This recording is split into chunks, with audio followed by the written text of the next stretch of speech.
Welcome to the What to Read Next podcast. In this podcast, your host, Lori Amin, will interview published authors to chat about their work, journey to getting published, and their book recommendations.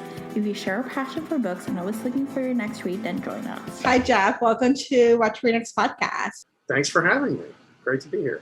So happy to have you here. So tell us a little bit about yourself. Well, I'm a transplanted Midwesterner. I grew up in a town called Freeport, Illinois. And in my early 20s, I moved to New York for what I thought was a 3-month job, and that was 25 years ago, and I haven't left yet. So at this point, I might never leave. I've been career-wise, I've been in various ways a comedy writer for most of my life. I started out in the weird thing is I started out in the 90s, and I wanted to be a political satirist because I grew up reading, like, P.G. O'Rourke was a columnist in Rolling Stone who I really loved. Gary Trudeau, who did the Doonesbury cartoons, which were very political, was kind of an idol of mine. And that was the kind of humor I wanted to do. But after I spent a couple years trying to make a living at it, I realized that's a business that there were only about 3 people in America who had that job. And anytime you're trying to get into an industry that consists of 3 people, your odds aren't really good. So I figured pretty quickly that I needed to do something slightly different. So I started writing screenplays, and I was a working screenwriter for about 10 or 12 years. I wrote, I think, somewhere around 25 screenplays, of which I think I got paid for maybe half of them, and 4 of them wound up getting made into movies. All of them were family films, which is weird because mostly what I wrote was not family films, but that's just what got made. And the most popular of those was probably an Eddie Murphy movie called Daddy Daycare. Yeah. Oh, and I also wrote a Robin Williams movie called RV. I was one of a bunch of writers who did the Disney remake of The Shaggy Dog with Tim Allen. And so I did that for about 10 or 12 years, and then the movie business kind of started to change in ways that made me realize I either needed to move to Los Angeles and start writing for television or find another way to make a living. So I found another way to make a living because I'd been to Los Angeles and I did not want to live there. And that's when I started writing books. I initially, I was a comedy writer, so my kind of value added was things that were funny. And so I went to the bookstore and I looked around and I was like, well, where are the funny books? And mostly they were in the children's section. So I started, because I don't know what, there's something about, like, adults don't actually want humor. They want their humor leavened, like they want their drama leavened with humor, but they don't necessarily want humor on its own. But kids seem to. And so I started writing kids books for, like, middle grade kids, like 10 to 12 year olds. I've written about 10 of those now. The most recent one I co-wrote with the actor Kevin Hart, and that just came out. And actually, I just found out yesterday it's on the New York Times bestseller list. So that's exciting. Congratulations. Thanks. And then the reason I'm here, which is Lights Out in Lincolnwood, is my first novel for adults. So tell me about Lights Out in Lincolnwood. What is the elevator pitch? So it's a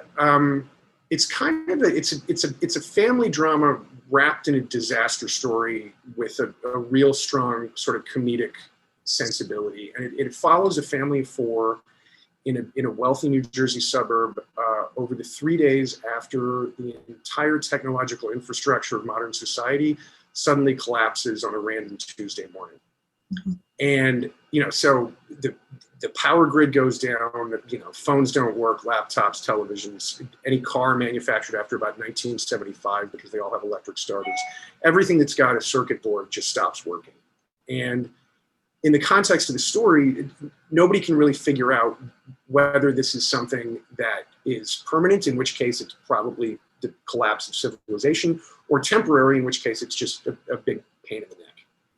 And so day one, things are reasonably, amicable. There's kind of a we're all in this together quality to the community. But by day 2, people are looting the Whole Foods. Day 3, the neighbors form a militia, and just things get really weird. And And so the family at the center of this, the Altmans, they're 4 people, it's 2 teenage kids and a mom and a dad, and they're all wrestling at the beginning of the story with various problems of greater and lesser importance. And where a lot of the comedy comes from is things like trying to figure out, like, at what point do you stop worrying about your kids, college application essay and start worrying about where you're going to get clean drinking water. But the one exception to that is the mom in the family, Jen, who, when the story opens, has been wrestling with sort of like an increasingly serious drinking problem that she's been able to partially hide from, at least she's been able to hide the severity of it from her family. And on this Tuesday morning, she's resolved that this is absolutely, positively the day she quits drinking. Mm-hmm. And then the lights go out and that resolution gets tested in ways that are consequential to the plot. So I gotta say, that was a long elevator ride, wasn't it? Elevator ride, but it just reminded me. And you're a New Yorker, so you probably experienced Sandy. Yes, that's exactly where this came from. We lost Sandy, and I lived in New York, and so I experienced Sandy, and that's just like what happened. Like no power, like no trains, nothing was exactly.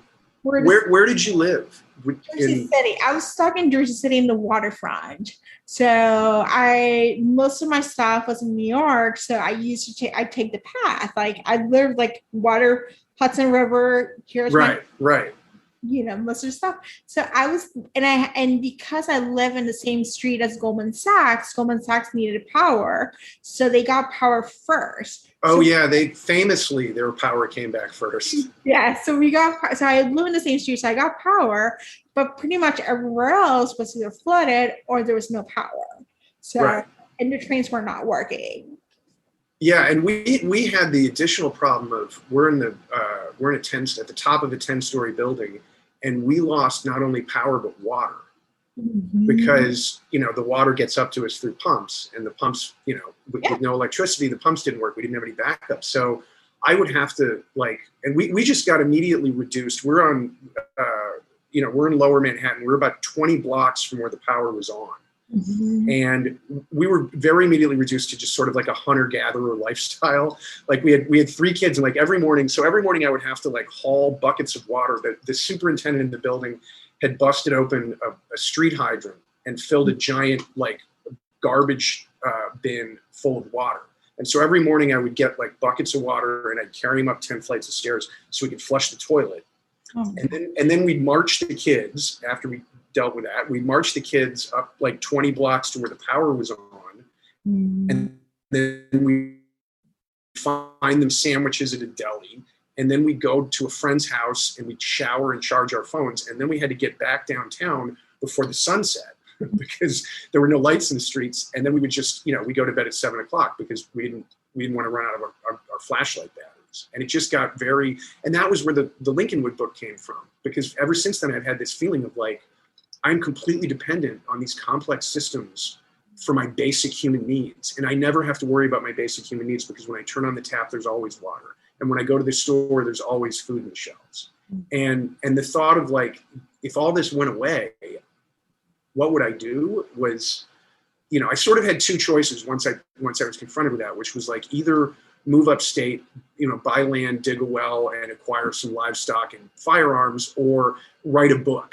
And I wrote a book, which was probably a poorly adaptive, response, but that's what I did. So it's all good. Yeah, my family live in Puerto Rico, so they experienced Maria, which is the power grid was off for about 4 months. They did not have a generator. It was water coming from different places. It's natural disaster. So you don't realize how dependent you are until it's gone. And it's the grid, how important the grid is, So. Yeah. Yeah. And so that was, it's that kind of fear that's sort of the issue at the heart of Lincolnwood. Yeah. But it's leavened with comedy. Yes. It's it's not just a horror story. Yeah. Yeah. I think it's good. Look at the positive side of it, and how ridiculous it can be at the same time. So But thank you for reliving the memories of Sandy. I haven't thought about that in about almost 9 years or however long that's been. Yeah, it was a thing. Yeah. It was like that. Yeah, it was like if you were there in New York during Sandy or during the blackout, like you just know, like, that moment. It's like, you're connected to. Yeah. Well, and the interesting thing in the family in the story, I had to, and actually everybody in the community in Lincolnwood, I had to accommodate, I had to account for the fact that like they all would have experienced Hurricane Sandy. Mm-hmm. So they actually would have made various, they have stockpiles of water and food because of Hurricane Sandy. So it made it a little bit like the situation is slightly less dire because everybody in the fictional story also went through that. That's good. So I'm assuming you wrote some of this during the pandemic. So which is another disaster or believe it or not, I wrote the entire thing before the pandemic started. Oh my God, that you're lucky. Well, but it's weird though, because it's turned into this like kind of current events bingo card. Like, the pandemic happened and I was like, that's a little weird. And then there were, when all the protests happened last summer, my neighborhood got looted, which is very similar to what happens in Lincolnwood. And then, in January, there was the white guy militia insurrection in DC, which is very similar to what happens in the book. And then in February, the Texas water and power, crisis happened, and everybody, it was like Jesus, everything in this book is kind of, and I'm just hoping like nothing else in the book comes true because it can get a lot worse. I hope so too. But it was weird though. And I also, the funny thing, I did do, I went through it, I revised it in the summer after the pandemic. And I came upon, toward the end of the book, there's a line of interior monologue from one of the characters where they think to themselves, what are we going to do when we run out of toilet paper? And I wrote that 4 months before the global toilet paper shortage. And when I saw that, I was like, should I make more of that? And I was like, no, I'm just leave it alone and not try to capitalize too much on the fact that it actually happened. Oh my gosh, so you're like a prediction, like, It's creepy. It was pretty creepy. Like, somehow you predicted, the world was almost gonna end, So I did not want to. I really would have rather that there not have been an apocalypse right before my book about a fictional apocalypse came out. Yes. I don't know. It actually might be really great timing. I don't know. It's still, the jury is still out on whether that was really good or really bad timing. So I got a question. What was the process of getting, writing for adults, transitioning out of middle grade children's book to adult? Was it any easier, any harder to break that ground, or? It was, in some ways, it was easier to write the novel for adults because what's the thing, and I think, Lights Out in Lincolnwood, it's going to be, I think, my 11th book, and it's as much as I love the ones that I did for kids, it's much closer to my heart than those are because it's written for me. Like, I'm the audience for that book. And when I write for kids, I've always tried to write for the 12-year-old in me, but I haven't been 12 in a really long time. So it's always like the process with writing the kids book is thinking, well, what do I want to write? And then is a 12-year-old going to relate to that? And I will frequently have to, when I write a draft of a kid's book, I'll frequently have to go back through it a second and do a draft that's entirely like, let's take out the stuff that the 12-year-olds are just not going to react to. Except for the occasional thing that you sort of leave in for the parents in case they're reading out loud to their kids, which there aren't a lot of parents reading out loud to 12-year-olds, but the book's aged down to the age where some people do that. But so it was weirdly easier writing for adults than it has been writing for kids. Okay. Well, I think obviously you're your own audience, so you probably want to it's more easier to so you're more connected to yourself as opposed to a kid when you have to think about what a 12-year-old thing, what's current for them. It's a little different. Like, you have to write. So completely. When you're writing for yourself, you're like, I would like this, I'll read this, like, this is fine. So well, and I also have I have the voice of a 50-year-old, Mm-hmm. and you have to, and if I'm writing for adults, I don't have to modulate it. Mm-hmm. So yeah, it's actually weirdly easier for writing for adults. Although the thing that's interestingly more difficult is character backstories, because when you're writing about a 12-year-old kid, you only need to figure out the first 12 years of their life. Whereas if you're writing about a 50-year-old, especially if you're writing about a 50-year-old couple, which I was writing about in Lincolnwood, like I needed to know what the last 50 years were like, and also what the 25 years of their marriage had been like. So that's, there's a lot of that sort of subterranean, the writing that never appears on the page that you have to come up with in sort of establishing who these people are and what their lives have been like.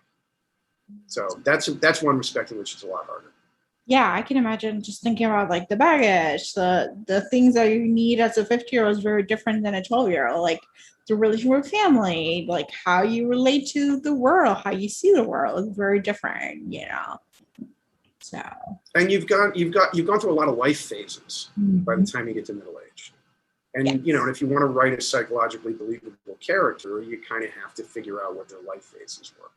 Mm-hmm. So, but at the same time, it was a fun exercise. Like there are a couple of extended moments. The couple in Lincolnwood are Dan and Jen, and each of them has sort of an extended chapter of kind of sort of think like what led them up to these moments in their life that were kind of a lot of fun to actually write.